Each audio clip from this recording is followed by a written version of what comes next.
ఆదిలాబాద్ పట్టణ ప్రజల అవసరాలకు తగిన నీరు రావడం లేదని మున్సిపల్ చైర్పర్సన్ బండారి అనూష సతీష్ అన్నారు. వేసవికాలం దృష్ట్యా పట్టణంలోని నీటి ఎద్దడిని నివారించడానికి తగు ప్రయత్నాలు చేస్తున్నట్లుగా ఆమె తెలియజేశారు. మంగళవారం లాంగండ సాంగి పంప్ హౌస్ను ఆమె మున్సిపల్ అధికారులతో కలిసి సందర్శించారు. రాబోయే వేసవికాలంలో నీటి సమస్య రాకుండా ఉండడానికి తగిన చర్యలు చేపట్టాలని సూచించారు. మన ఆదిలాబాద్ పట్టణానికి సమ్మర్ వచ్చిందంటే నీటి ఎద్దడి చాలా ఉంటుంది. చాలా మట్టుకు ఏ వార్డులో చూసుకున్నా నీటి సమస్యనే ముందుగా తీసుకొని వస్తారు. అలానే మేము ఈరోజు లాన్సాంగ్ని విజిట్ చేయడానికి వచ్చినాం.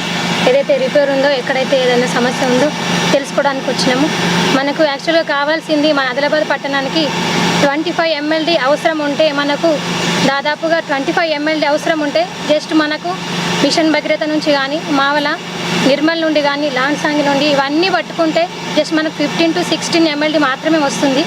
మిగతా 10% వస్తలేదు. కాబట్టి దీన్ని కూడా మేము బేసిక్గా తీసుకొని ఎక్కడి నుండి అయితే మనకు ఈ నీటి కొరత మనకు తగ్గుతుందో అని ఆలోచించి మేమందరం చర్చించడం జరిగింది.